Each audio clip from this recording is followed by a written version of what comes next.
Welcome to CS10 Lecture 17, the Internet, how it works and how to keep it that way. Yeah! So to start off with a little tidbit of news, I don't know how many of you guys are familiar with the Pirate Bay. Okay, some people are. They are in a bit of trouble in the perpetual war that's been going on between copyright holders and file sharers. And they've come out recently with an announcement saying that they've come up with a new solution. And it is to make the computers that are holding the illegal files fly in the sky so that they're no longer under the jurisdiction of any country.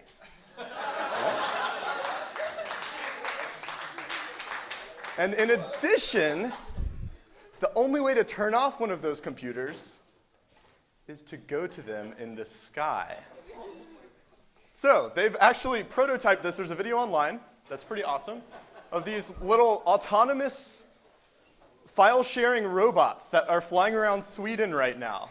And their permanent home is either going to be over international waters or a couple miles above Sweden.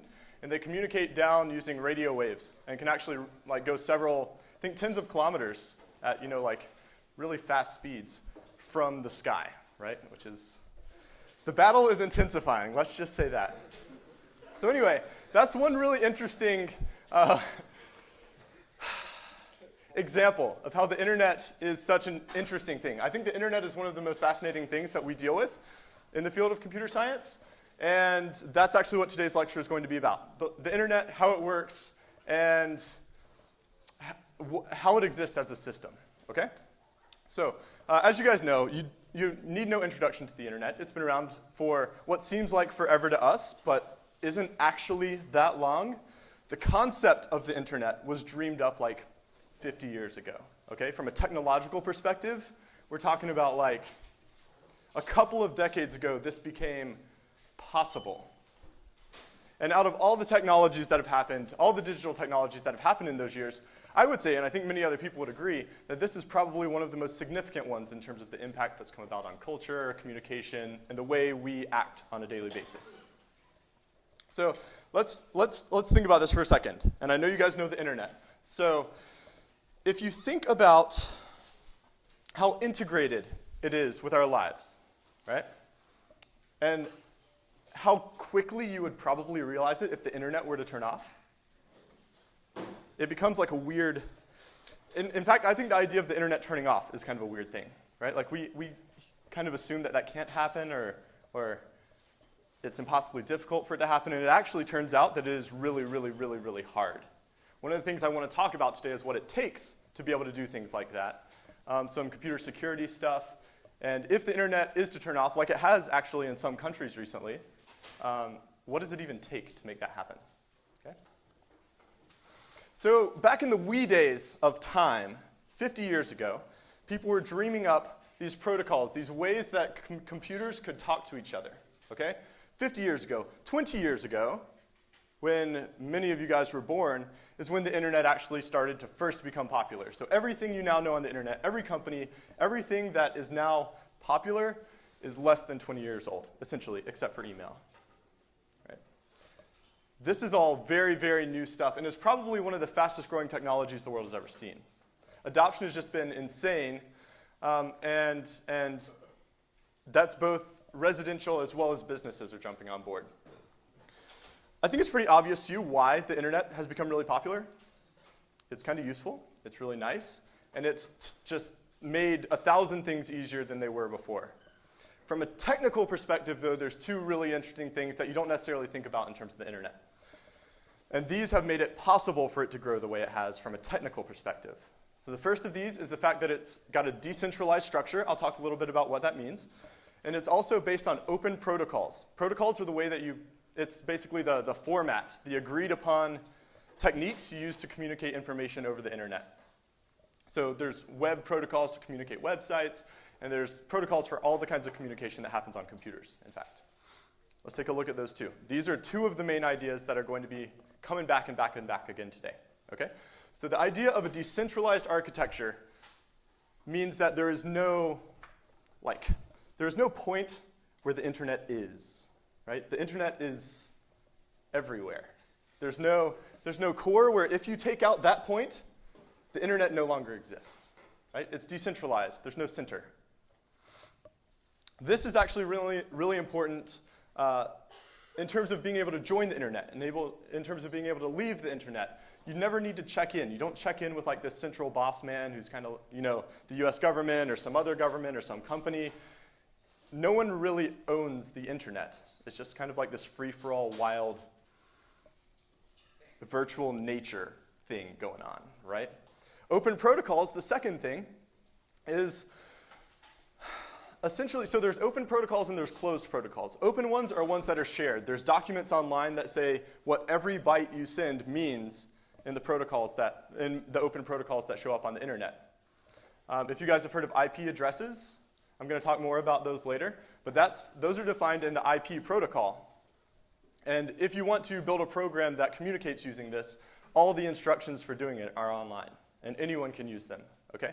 So that made it really, really easy to ramp up, and if people wanted to make new software to run on the internet, the young internet, all they had to do was look up this website and see how it was done, or buy this book and see how it was done, and they could make it happen, right? You didn't have to go in and reverse engineer all this crazy stuff and figure out what they were doing secretly behind the scenes. They tell it to you so that you'll do it.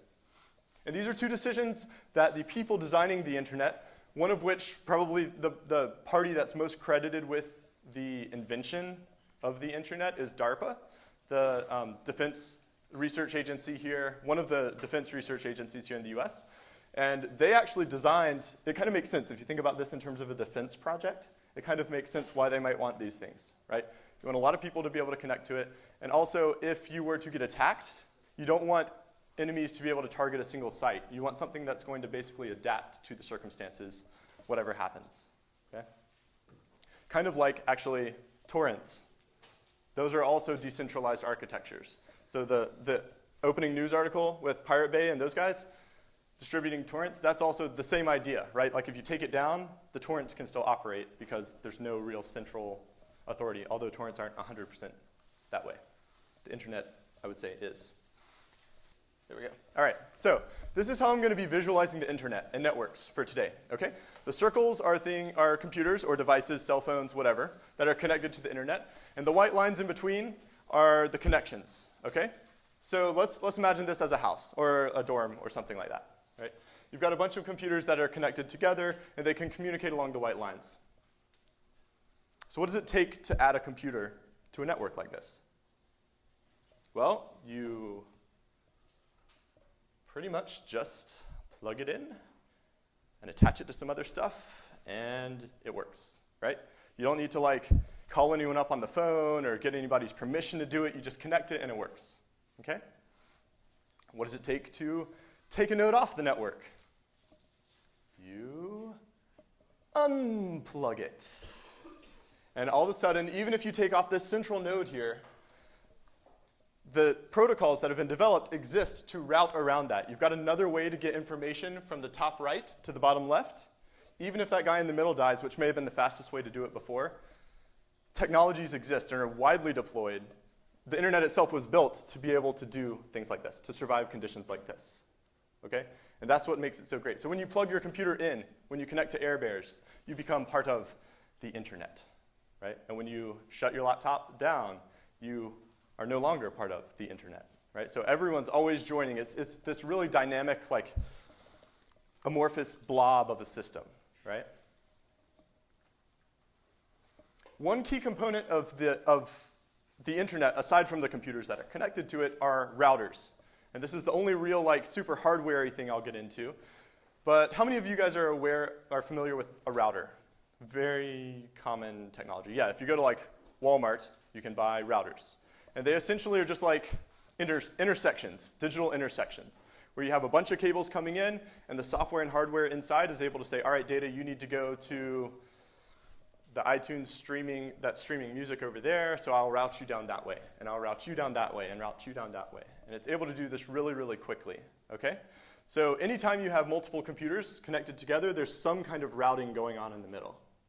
That's how the information, remember the information is just bits. It's just little pieces of, it's like charges traveling down a wire or through the air or something. So the way that gets directed somewhere is by this software saying you need to go that way, you need to go that way.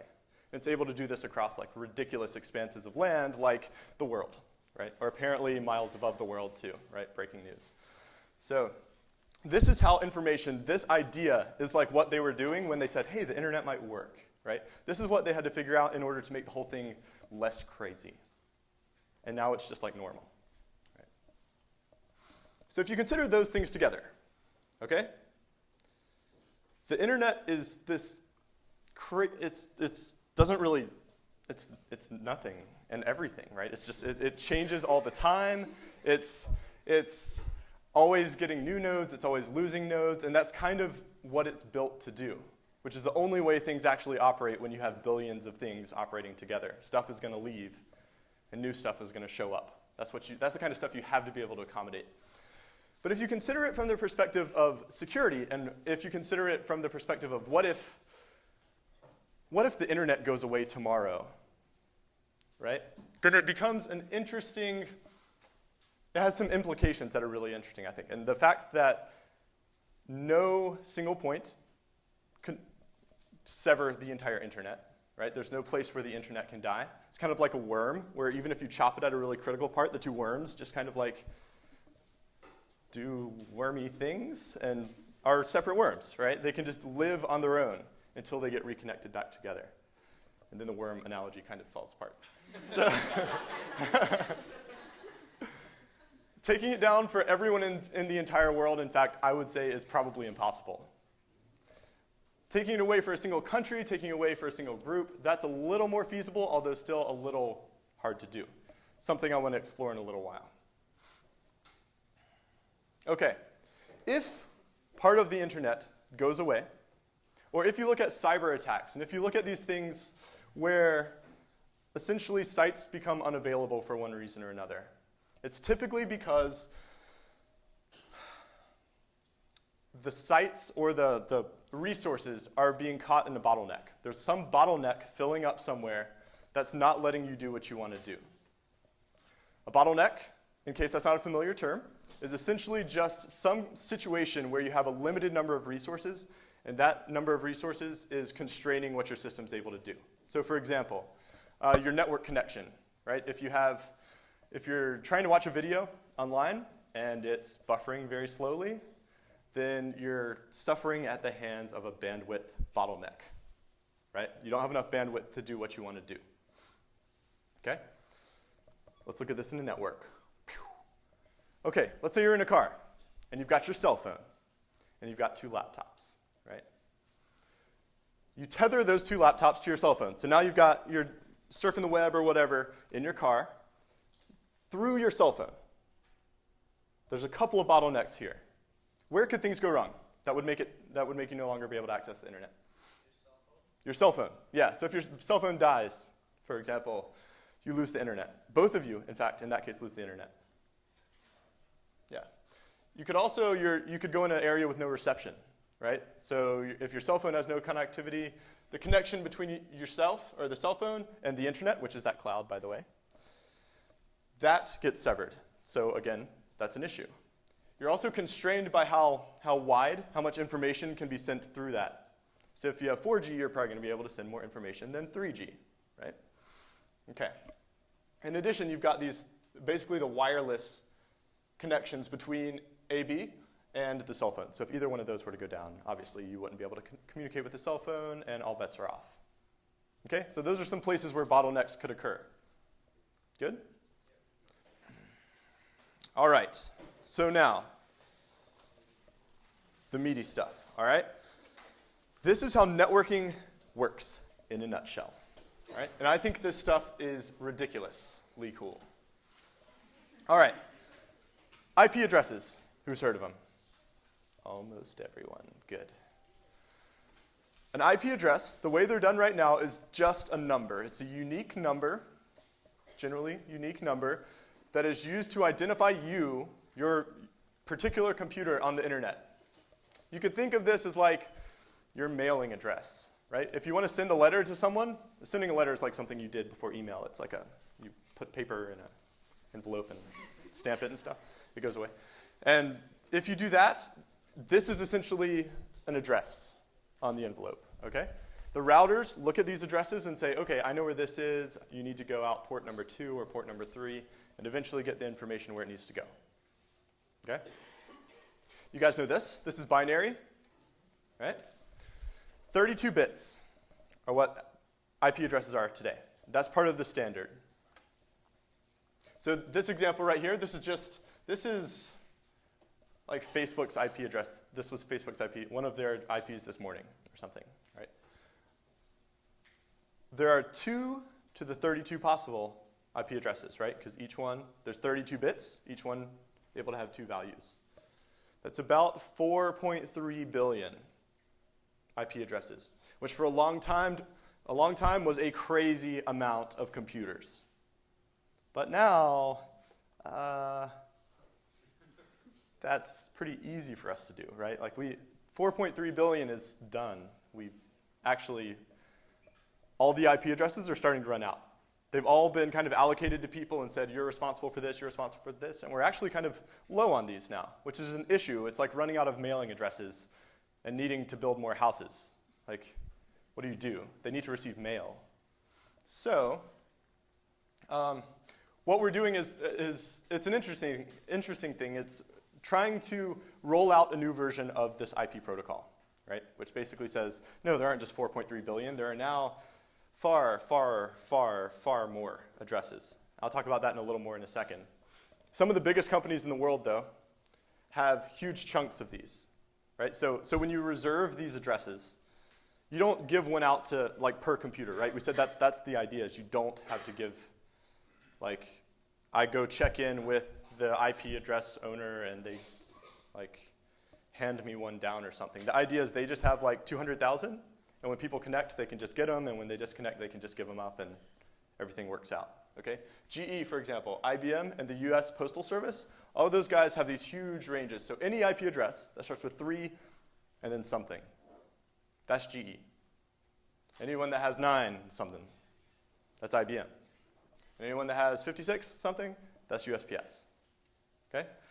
And so they still have 24 bits over there that they can set to whatever they want and gives them a ton of IP addresses, okay? Like I said, kind of like an envelope, right? Anytime you send out data on the internet, you send a lot of information with it, not just the info, or not just the data, but you send 2 of these things of particular interest today are the destination IP address, which is where you want it to go, the mailing address, and the source IP address, where it's coming from, the like return to sender address. Okay? And this is done every single time you send information out on the internet. But like I was saying a second ago, because we're trying to uniquely identify every machine and we're starting to get way too many machines, we're starting to see this kind of like trade-off that exists between the way the standard was written. On one hand, the IP standard has been awesome because cell phones have come about, tablets have come about, microwaves that can connect to the internet have come about, wristwatches that can connect to the internet have come about, and all of them can just operate with IP. You don't need like wristwatch version of IP and cell phone version of IP. They work for all of them, okay? And that's worked wonderfully well. But the downside is that when that standard becomes a little bit old, it's a really hard thing to change, right? Because everyone's got it. It's like you're trying to pitch something totally new that people think it's totally fine what they have. It works fine, but it's just kind of out of date. It needs to be updated. So if you've ever heard of IPv6, IP version 4 is what's being used now. IP version 6, I'm not sure what happened to 5, but 6 is coming out. And I actually read an interesting article. Check this out. If every person on the world, so right now we've got 4.3 billion addresses, right? Kind of a joke.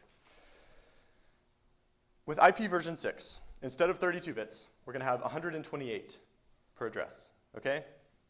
Doesn't sound like that much, but if every person on Earth, right now, 7 billion, were to take a private stash of 1 trillion IP addresses for themselves, it's a lot of wristwatches,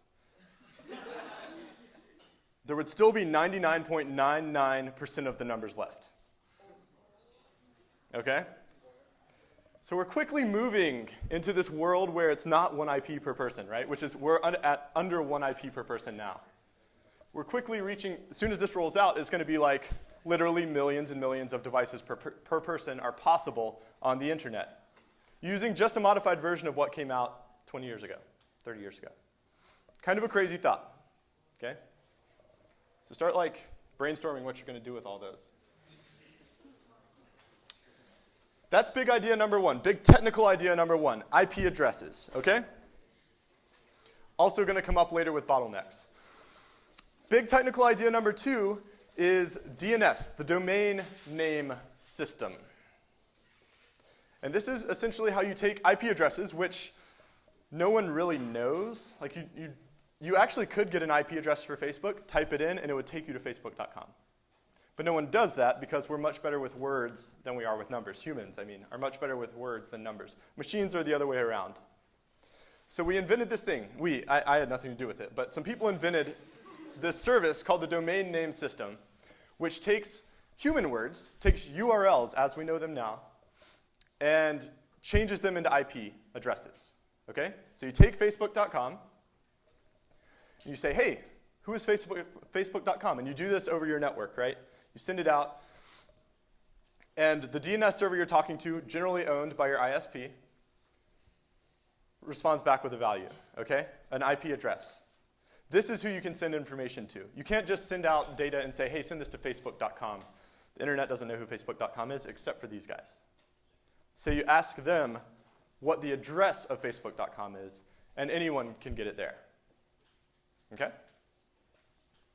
That's essentially what DNS is for.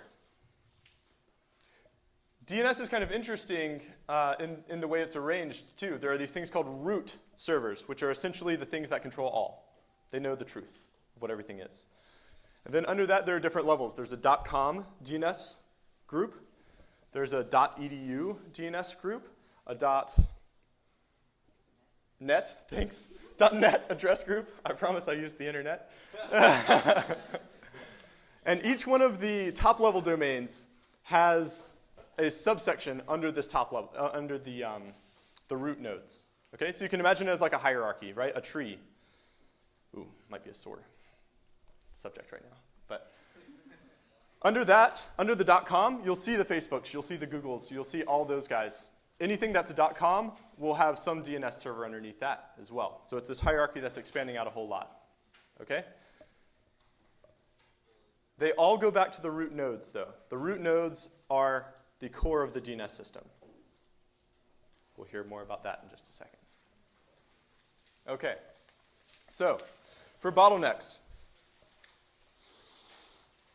the way the internet was designed, many moons ago again, was not really with security in mind. It wasn't really.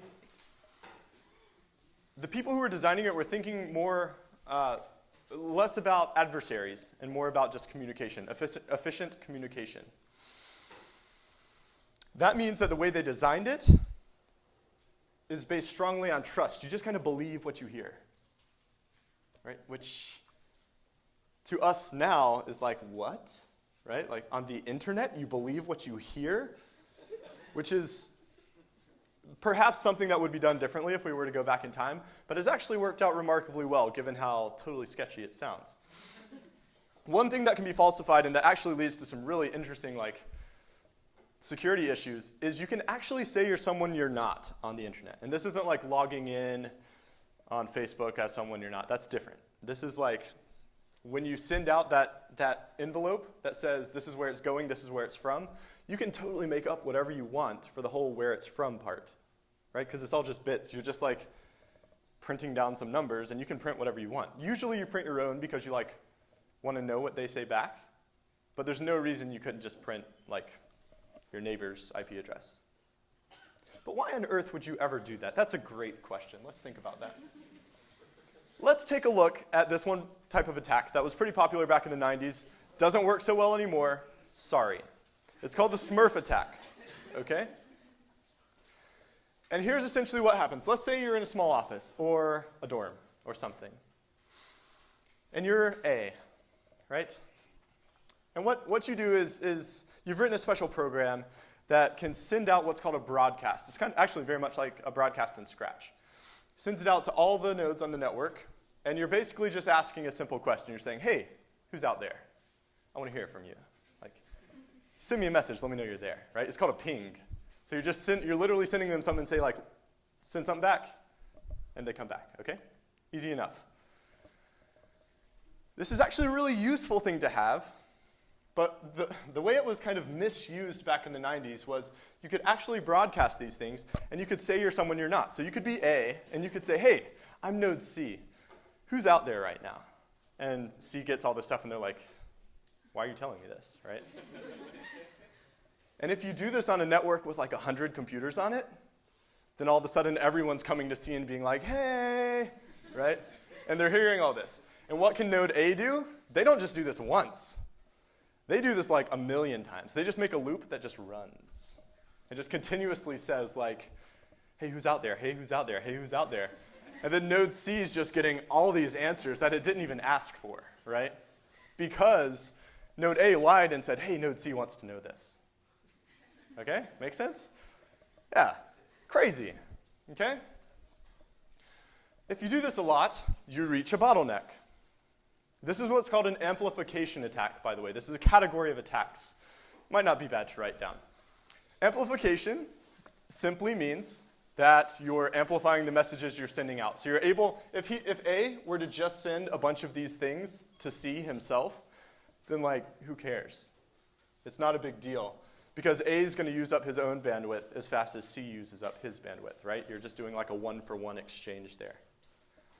An amplification attack, though, like this, means that you're somehow taking your message and you're making it bigger than it was before. So in this case, you're sending out one message and generating 6. But if there's 100 computers, you're sending out one message and generating 100. So you're amplifying the intensity of your message to make it give someone else a little bit of trouble or a lot of trouble. Just one sec. And then for node C here, they're probably going to reach a bandwidth bottleneck. So they won't be able to do anything because they're getting all these unsolicited responses. Any idea how you would stop this?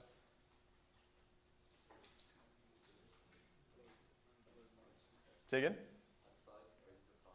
You could unplug stuff. That's generally something you like to avoid. You could start unplugging stuff. The way they ended up getting around it was just like making it by default, you don't answer. When someone says, hey, who's out there? You just like fade into the background, right? So most nodes on the network just don't respond to it anymore. So you may get like 4 or 5 scragglers kind of answering, but 4 or 5 doesn't matter so much. 1,000 matters. Okay, amplification attack.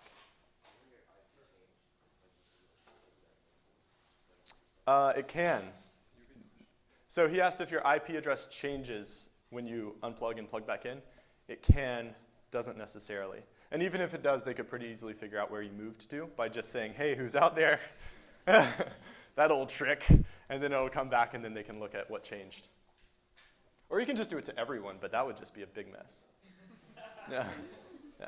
Anyway, yes? How would node C actually get this information? How would it give it? How would C receive the information? Yeah, because C being its bandwidth, you cannot use as much information C pulls out of nodes, right? Right. So how does it actually receive this information? It's receiving as much of it as it can. Some of it won't actually receive, but it's going to be... I guess from a user point of view, how would the person uses this computer, how would they see all this information happening? You probably wouldn't. That's the crazy part. You might. A while ago, you may have seen like your CPU doing a lot of stuff. These days, your network cards, what you actually connect your either wireless or your Ethernet to, they actually handle all this on the network card level, so you wouldn't see anything today. if this could happen today, you wouldn't see anything. But back in the day, you may have seen your CPU shoot up to 100. And then you'd reach a bottleneck of your CPU. Maybe before you reached a bottleneck with your bandwidth, maybe. Yeah. Cool. Okay, amplification attack. One other interesting kind of attack.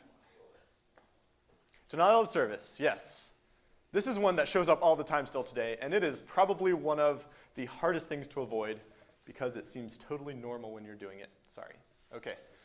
Denial of service is essentially just making it seem like you're more popular than you are all of a sudden, right? So let's take RadioShack.com, for example, their website, okay? Let's say they normally get like this many people visiting, right? One day, you and 20,000 of your closest friends, right, who may be virus-infected computers, depending on who you take as friends, you send continuous web requests to RadioShack.com, okay? So you're constantly just like trying to load the front page of RadioShack.com. 20,000 of you are. Maybe 100,000 of you are. RadioShack.com, meanwhile, is freaking out because their servers, their web servers, are running all these programs trying to generate what they should be sending back, responses to all these things, and that takes some effort, right? And they're having to do that 30,000 times a second, let's say. Now what happens if I come and I actually want to buy something from Radio Shack, and I go to RadioShack.com? What's probably going to happen is the internet's going to say, or your browser's going to say, that site's not responding. We're not really sure what's up, but it's not around, right?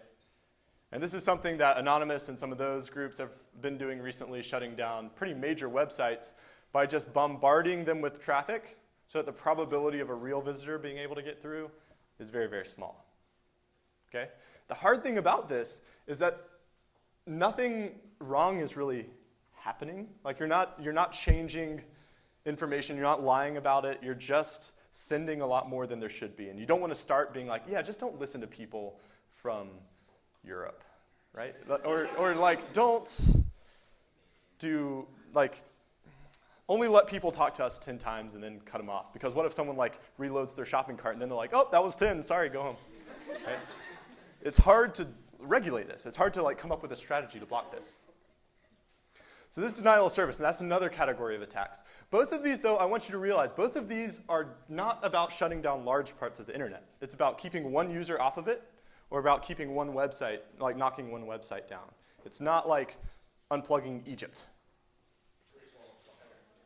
Is the internet scale shutdowns? Like how on earth would these things happen, given everything we've just talked about? And the truth is, it's kind of the same way. It all has to do with bottlenecks.